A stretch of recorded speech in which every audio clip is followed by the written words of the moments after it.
Le agradezco enormemente a la secretaria de Promoción Política de la Mujer del PAN en Baja California, la exdiputada Rosalba López Regalado, nos tome la llamada. Rosalba, ¿cómo está? Muy buenos días. Muy buenos días, David. Un gusto saludarte a ti y a tu auditorio.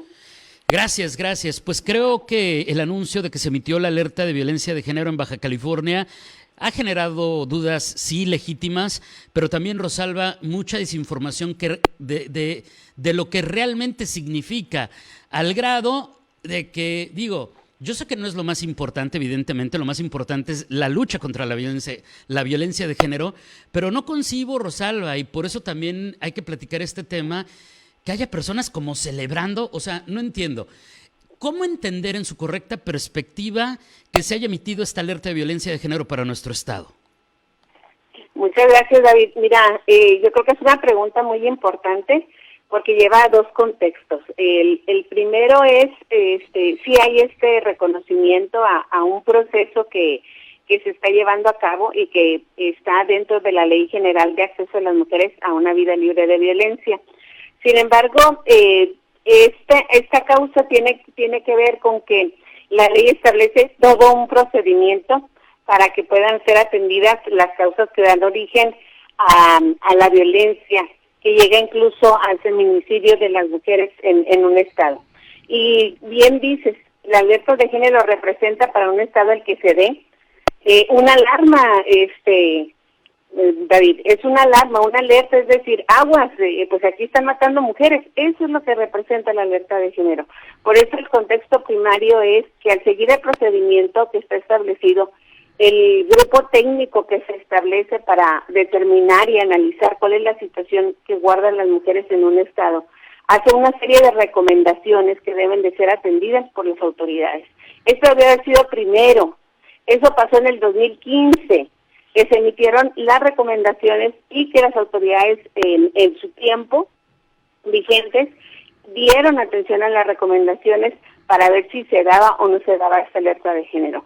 La Secretaría de Gobernación determinó no darlas porque las recomendaciones desde su punto de vista fueron atendidas, aunque no resuelto todo el problema, porque hay medidas que deben de ser continuas, que deben de permanecer o que deben de ir evolucionando.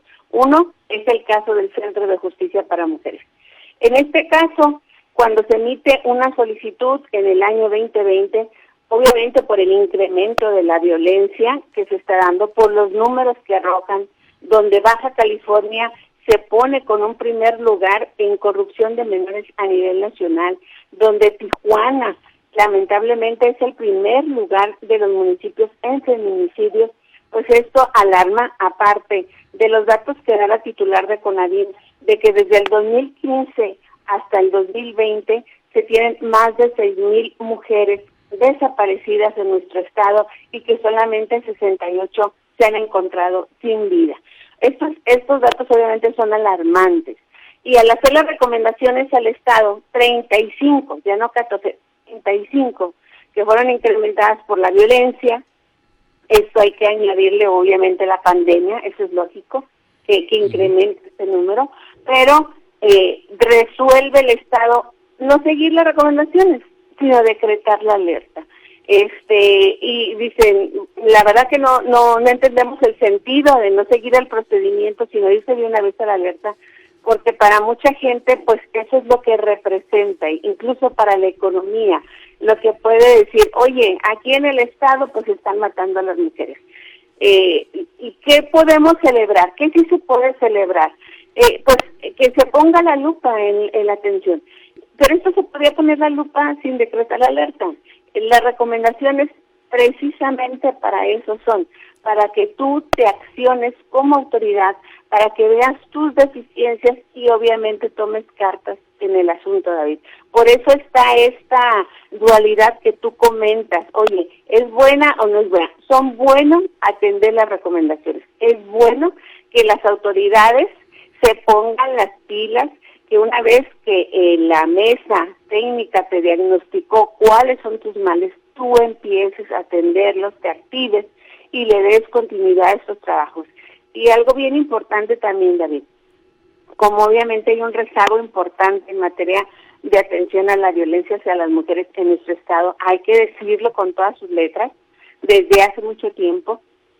Es imperdonable que se abandonen estos temas, es imperdonable que no se le den continuidad, es imperdonable que no se avance en estos temas, porque eso obviamente agrava la situación de violencia en las mujeres y por eso tenemos números de feminicidios, de desapariciones alarmantes en comparación de otros estados de la República.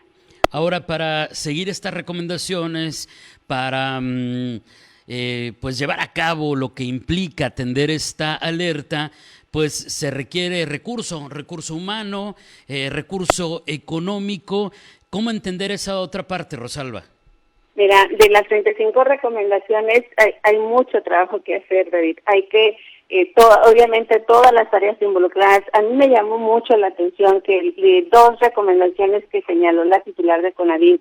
La primera, por ejemplo, que sesione continuamente el sistema estatal de prevención, sanción y erradicación de la violencia. O sea, ¿cómo es posible que no esté sesionando? ¿Cómo es posible que venga alguien de afuera, una autoridad federal, a decirte, oye, Estado, reúnete, coordínate, todas tus dependencias? Esto debe haber estado sucediendo, David. Fue en nuestra época que nosotros estuvimos en servicio, era algo normal, por eso salió el Centro de Justicia, por eso se hicieron leyes, por eso se atendieron las recomendaciones, porque ya traías encima un compromiso, pero se soltaron los temas. Eso es uno. La otra, que dice elevar a categoría de secretaría los institutos de las mujeres. Hemos visto en el transcurso de tiempo de vida de los institutos municipales o estatal que vienen disminuyendo su presupuesto. Claro que se tiene que aumentar, claro que se tiene que fortalecer y poner al nivel de la Secretaría de Salud, de la Secretaría de Seguridad Pública, porque si no, no te toman en cuenta, si no estás al nivel de ellos, el tema no es importante.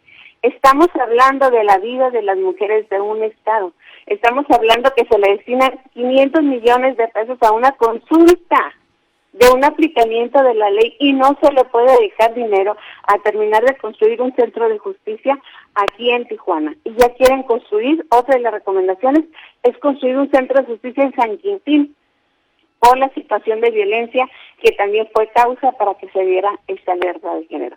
O sea, de ese tamaño, claro que se le tiene que destinar y esta responsabilidad, al hacerla en este momento y al decretar una alerta, va a ser heredada para las siguientes administraciones, que son las que en realidad van a tener que hacerle frente a esta situación. O sea que debo entender que también si durante hasta la visita del presidente les dijo que se reunieran los del Gabinete de Seguridad, pues la lectura es, no se están reuniendo, ¿no? Claro. Pero bueno, el asunto es que si con este tema, a pesar de que se emitió ya la alerta de violencia de género y tiene su lado positivo que ya nos explicaste, Rosalba, hemos visto que ha empateado el bote, pues en los 3 meses que restan, pues no va a cambiar gran cosa y el reto entonces estará sobre Marina del Pilar, sobre la gobernadora y el resto de las alcaldesas y presidentes municipales. O sea, al final, cuando se habla de que hay que trabajar de manera coordinada en contra de la violencia de género, estamos involucrando también al legislativo. O sea, mi pregunta es, ¿a quién le toca? Les toca a todos, David, les toca al legislativo, les toca al Poder Judicial, porque finalmente en la impartición de justicia, en resarcir el daño, ellos tienen mucho que ver. Estuvimos ahí en la presentación de la declaratoria de alerta y no vimos la presencia ni de la Fiscalía ni del Poder Judicial, que son parte fundamental en la seguridad y en la impartición de justicia para mujeres. Por ejemplo, aquí en el Centro de Justicia hablamos de que deben de contar con un juzgado. Entonces, obviamente son muchos recursos. Obviamente, el personal que se tiene que asignar y que tiene que ver con presupuesto del Poder Judicial tiene que estar ahí y tomar las acciones para una impartición pronta y expedita hacia las mujeres, pues que son separadas de un victimario, etcétera.